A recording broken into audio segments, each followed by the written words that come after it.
وَلِيُوَفِّيَهُمْ أَعْمَالَهُمْ وَهُمْ لَا يُظْلَمُونَ، اور اللہ تعالیٰ ان کے اعمال کا ان کو پورا پورا بدلہ دے گا، ان پر کوئی ظلم نہیں ہوگا۔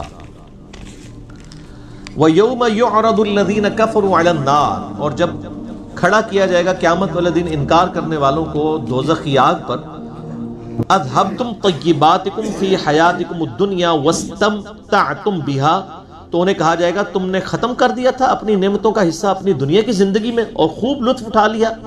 تو ادھر بھی لوگ کہتے ہیں دھیان مٹھا اگلا کس نے ڈٹھا، تو جب دوزخ میں ان کو ڈالا جائے گا تو اللہ کی طرف سے ندا آئے گی کہ تم اپنی یاشیاں اپنے حصے کی دنیا میں کر رہے ہو، ادھر کے لیے کچھ نہیں بچایا۔ یہی تو ہم کہتے ہیں دنیا اللہ کی مرضی کی گزارو، آخرت آپ کی مرضی کی ہوگی، اور اگر دنیا آپ نے اپنی مرضی کی گزاری پھر آخرت اللہ کی مرضی کی ہوگی۔ وَلِعَاذُ بِاللَّهِ تَعَالَى اللہم اجرنا من النار۔ فَالْيَوْمَ تُجْزَوْنَ عَذَابَ الْهُونِ، تو آج کے دن تمہیں رسوائی کا عذاب ہوگا، بِمَا كُنْتُمْ تَسْتَكْبِرُونَ فِي الْأَرْضِ بِغَيْرِ الْحَقِّ، اس چیز کی سبب جو دنیا میں تم تکبر کرتے تھے بغیر کسی وجہ کے، بِمَا كُنْتُمْ تفسقون، اور تم نافرمانیاں کیا کرتے۔ اور تکبر صحیح مسلم میں ہے، تکبر یہ نہیں کہ تم اچھا لباس پہنو یا اچھے دکھو، تکبر یہ ہے کہ تم حق بات سے اناد کرو اور لوگوں کو حقیر سمجھو۔ ایک بندے کو بتایا قرآن میں لکھا ہے ایاک نعبد و ایاک نستعین، اب تو یا شیخ عبد القادر جیلانی مدد کہنا چھوڑ دے، پھر بھی وہ اکڑا ہوا ہے، وہ متکبر ہے۔ صحیح مسلم کی حدیث کے تحت وَاذْكُرْ أَخَا عَاد، اے نبی علیہ السلام ان سے ذکر کیجئے ان کے بھائی عاد کا۔ یہ بھائی جو ہے یہ وہ والا بھائی نہیں ہے جو ہمیں لال رومال والے بتا رہے ہوتے ہیں، ٹھیک ہے؟ یہ بھائی سے مراد ہے ہم قوم، ظاہر نبی تو باپ، قرآن نے کہا ہے کہ امت کا باپ ہے، اس کی بیویاں امت کی ماں ہیں، یہ وہ بھائی والا نہیں، جیسے اسماعیل دہلوی لکھتا ہے کہ وہ انبیاء جو ہیں ہمارے بڑے بھائی ہیں اور ان کی عزت بڑے بھائیوں جیسی کرنی چاہیے، تقویۃ الایمان میں اس نے لکھا نا، اسی پہ پھر احمد بریلوی صاحب نے گرفت کی ہے، وہ بالکل ٹھیک گرفت کی بھی ہے۔ یعنی دیکھیں کہ ان کے بزرگوں نے بھی پھر دیوبند اور اہل حدیث کے بزرگوں نے اس قسم کی گستاخیاں کی ہیں جس کے اوپر پھر گرفت کرنی پڑی ان کو، اور سب بریلویوں کے بزرگوں نے بھی کی ہے جس پہ پھر مجھے بھی گرفت کرنی پڑی، کیونکہ نہ میں وہابی نہ میں بابی، میں ہوں مسلم علمی کتابی۔ تو مسئلہ 71B میں ہم نے کسی کے بزرگوں کا لحاظ نہیں کیا، کفر کا فتویٰ کسی پہ نہیں لگایا، عبارتوں پہ لگایا ہے۔ عبارت پہ کفر کا فتویٰ ہوتا ہے، شخصیات پہ اس لیے نہیں ہوتا، ہو سکتا ہے مرنے سے پہلے اس نے توبہ کر لیا، ٹھیک ہو گیا۔ تو ان کے بھائی جو ہے وہ قوم عاد میں جو بھائی آئے ہود علیہ السلام، ان کا ذکر کرو۔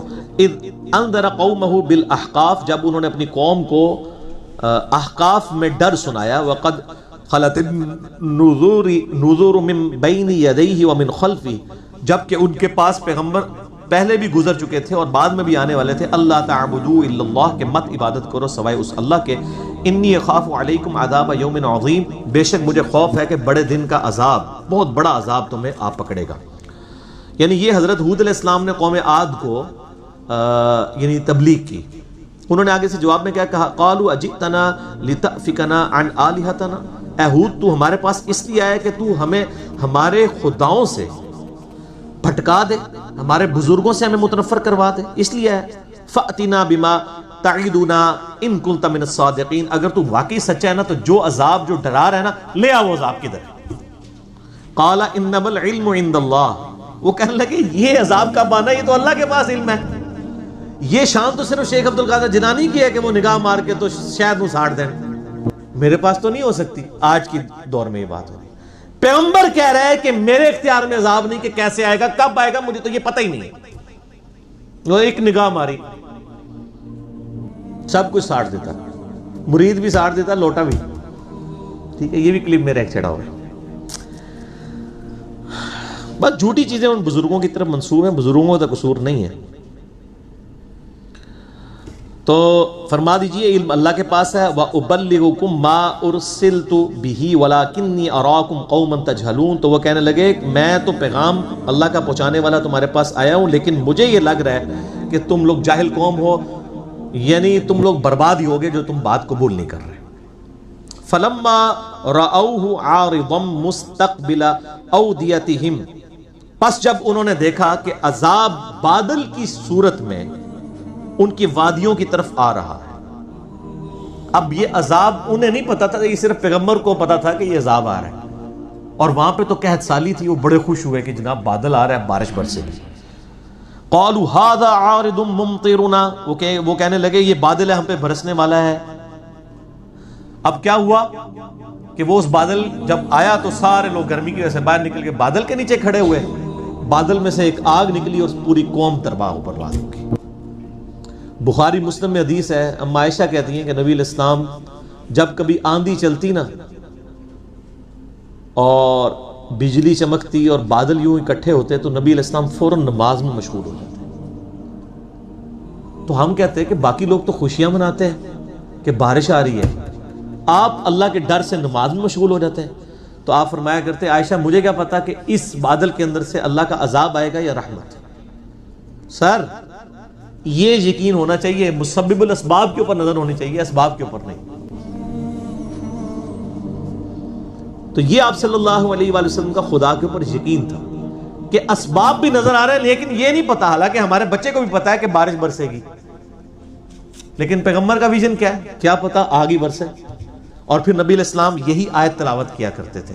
اسی آیت کے کانٹیکسٹ میں صحیح بخاری میں یہ حدیث بھی موجود ہے، جیسے وہ 17 نمبر آیت کے کانٹیکسٹ میں وہ والی حدیث تھی مروان والی، اس والے کانٹیکسٹ میں صحیح بخاری کے اندر حدیث موجود ہے کہ نبی علیہ السلام پھر یہ آیت تلاوت کیا کرتے تھے، ھذا عارض ممطرنا، تو انہوں نے بھی تو کہا تھا کہ یہ بادل ہے جو ہم پہ برسے گا، بل ہوا مستعجلتم بھی، نہیں یہ تو عذاب ہے جس کی تم جلدی مچا رہے تھے۔ یعنی یہ بٹوین دی ورڈ بات ہو رہی ہے کہ تم تو بڑے خوش ہو رہے ہو، تمہیں پتہ ہی نہیں تمہارے ساتھ کیا ہونے والا ہے۔ ریح فیہا عذاب علیم، ایک تند ہوا ہے اس میں دردناک عذاب، تو دمر کل شیء بامر ربھا، تہس نہس کر کے رکھ دی ہر چیز اس نے اپنے رب کے حکم سے۔ فاصبحوا لا یرا الا مساکنہم، تو جب صبح ہوئی تو اس حالت میں تھے کہ ان کے مکان جو ہیں وہ صرف باقی تھے کھنڈرات کی شکل میں، انسان کوئی وہاں پر آباد نہیں تھا، سب تباہ و برباد کر دیا۔ کذالک نجزی القوم المجرمین، اسی طریقے سے ہم بدلہ دیتے ہیں مجرمین کو۔ صرف اہل ایمان کو تو پہلے ہی بچا لیا گیا، وہاں سے نکال لیا گیا۔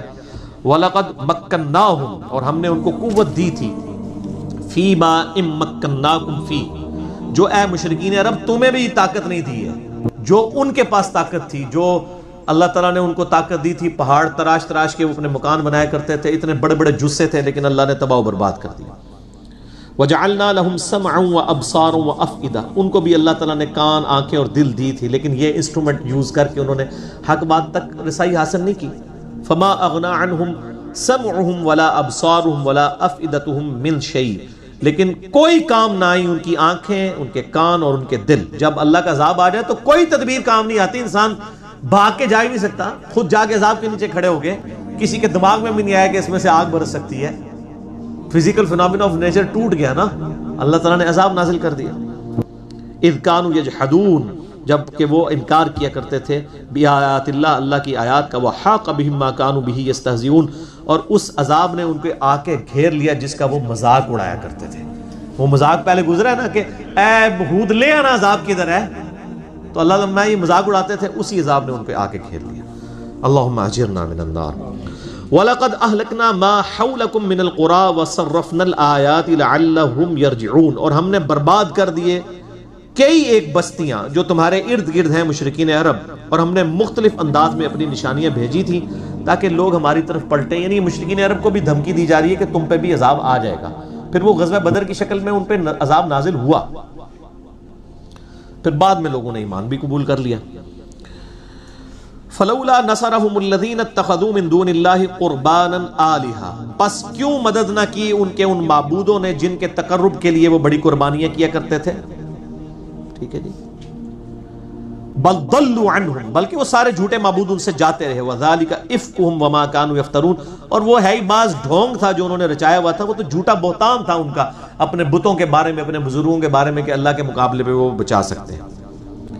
وَإِذْ صَرَفْنَا إِلَيْكَ نَفَرًا مِّنَ الْجِنِّ، اب وہ بات آ رہی ہے جو بخاری مسلم میں بھی واقعہ ڈیٹیل سے آتا ہے کہ جنات کے اوپر پابندی لگا دی گئی تھی کہ وہ ملائے اعلیٰ کی گفتگو نہیں سن سکتے تھے۔ نبی علیہ السلام کے آنے سے پہلے جنات جو ہے وہ آسمانوں کی طرف بلند ہو کے فرشتوں سے باتیں چرا کے نجومیوں کو بتا دیا کرتے تھے، لیکن جب وہ روک قائم ہوئی نا تو اس سے ان کے کان کھڑے ہوئے کہ دنیا میں کوئی بہت بڑا واقعہ ہو گیا ہے کہ جو ہمیں پہلے رسائی حاصل تھی اب وہ بیریئر لگ چکے ہیں۔